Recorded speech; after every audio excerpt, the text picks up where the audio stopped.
Hello, Sid here, and welcome to the Drunken Ork. Today we're going to be looking at a build I've done recently for the Warboss Show as part of a challenge out to me and the other 5 Warbosses have been taking part in, which was to build an Ork character.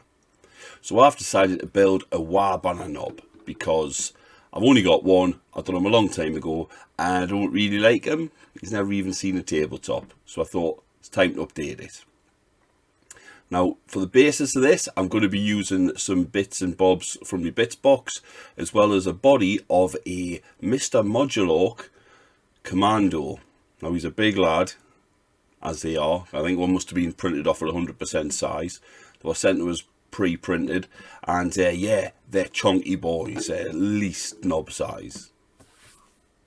The size of Ork knobs, I mean, of course. And yeah, let's have a look at the build. So here's the legs and the torso. I've already done a little bit of cutting on the torso. I've cut his right arm off, so I was going to replace that with something else. And I've also trimmed down the torso length as well, because it was quite long. I was sent this piece from Mr Modulork as well, and it looks like it's off a killer can, I'm guessing. It's a big chunky mechanical arm. It's got that soldering ball joint. I've cut the ball off the shoulder, because that's where it's going to join onto the Ork, and he is big enough to take this. And there's a little ball on the end there as well. You can see where the hand goes, and I do actually cut that away as well, so I can put a proper power claw, power fist on the end. I stuck the torso to the legs, and I also pinned a wedge of plastic rod onto the shoulder, because when I put the killer can arm on, I don't want it hanging just down by his side. I want it out a little bit, just to make it a little bit more, not dynamic, but you know, give it a bit more movement.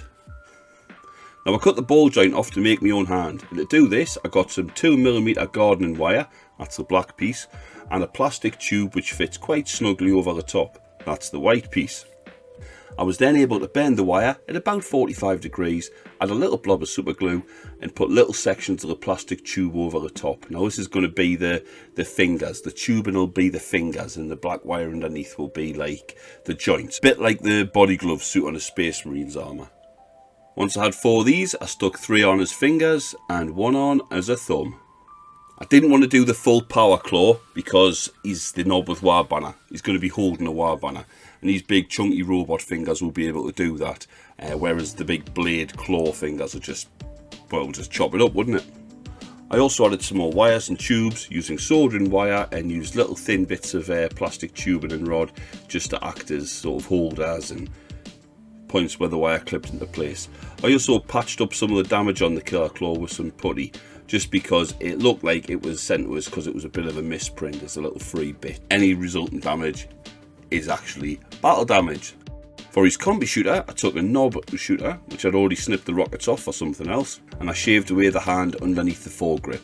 As the hand holding the handle was a right hand, I had to cut that hand away, and I nicked another left hand off a knob with a slugger arm. I also left the wrist wrap on because that'll extend the length of the forearm, and this commando's left arm had a bit of a stumpy forearm, whereas this helps make it look more proportioned. It's fine with the Mr Modulork hands on, but when you stick a normal GW hand on without any extra wrist, it's a bit short.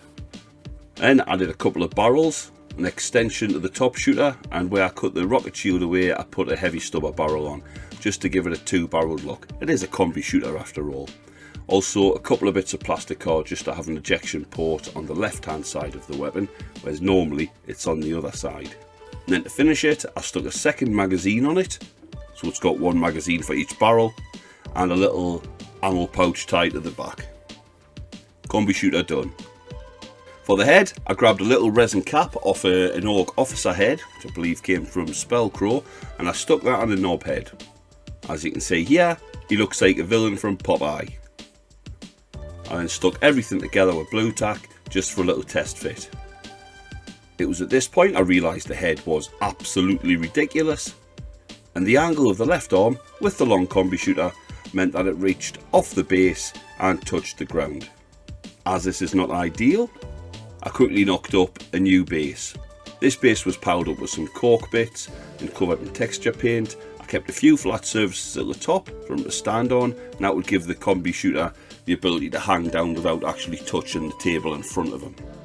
I also scattered a few tufts and skulls around it and fully painted it. It's the first time I've fully painted a base before the model was even finished being built.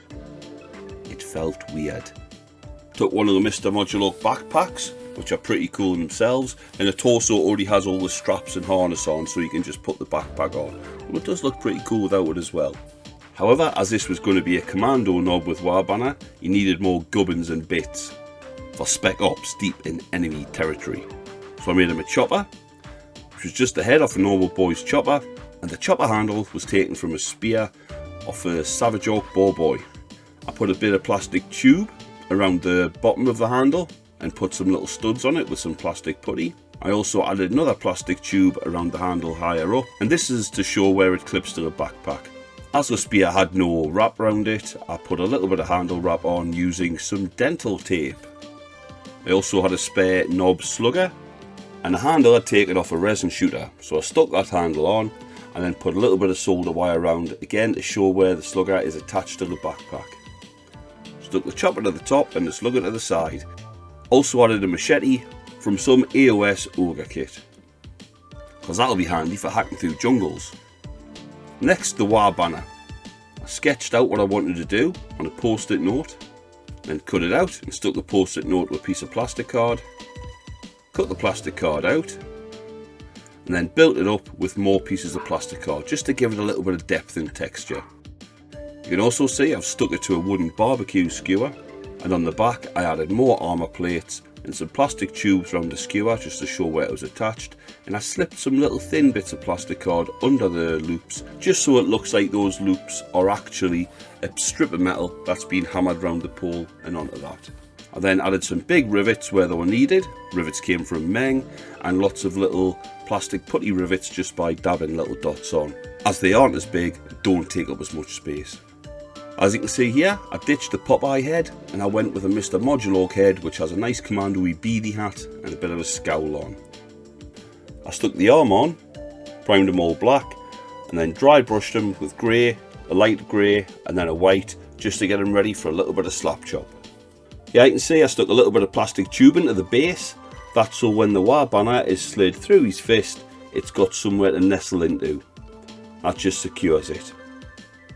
You can also see his boots, so he was having a bit of a test fit on the base there. This grainy little pic shows us halfway through his paint job, and he's not really as garish and cartoony as a lot of my other orcs. I used a lot of olive green colours and muted browns and what have you. I don't normally like using green on orcs other than the skin, but with this it does look quite militaristic and I do quite like it.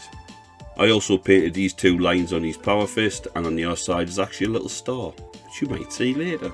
Just for a splash of colour, I've done some hazard cables and some blue cables, and also painted these grenades bright red. The Waaagh banner got the full orky treatment, and to be fair, looks pretty garish. So garish in fact, I thought it looked quite out of place on this military looking orc. So I thought, well, since you can slide the banner into his fist, and it fits into the base nice and snug, and it doesn't fall off, why don't I do another banner, and I can swap them out for whichever one I want to use. In fact, I could do 3 banners, or 4, or 5, or just keep making banners. In the end, I decided to do one more, for now. Something more thematic with the rest of the model. So I started out sketching an axe on a bit of plastic card, and then cut it out and used it as a template, made a second axe. And at that point I stopped recording progress. So that's it. That's the build. It is finished. I am pleased with the results. He's a big chunky lad, and I do like the idea I can swap out the banners.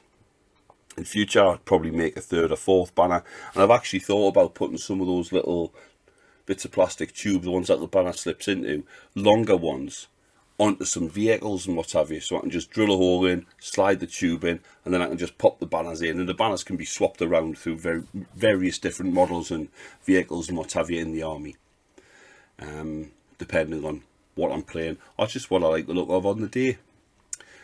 But speaking of which, let's have a look at it and see what you think. I've got some little rotating tables as well, because you know they're always fun, aren't they? Thanks for watching. Ta-da.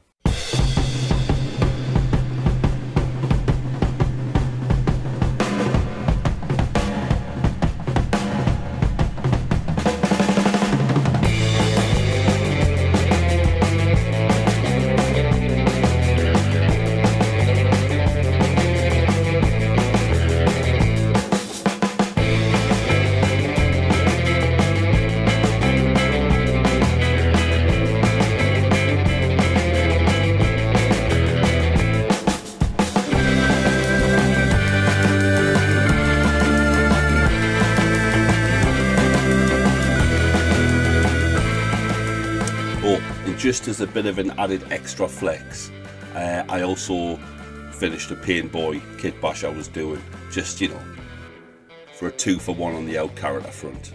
So enjoy that as well. Cheers, lads.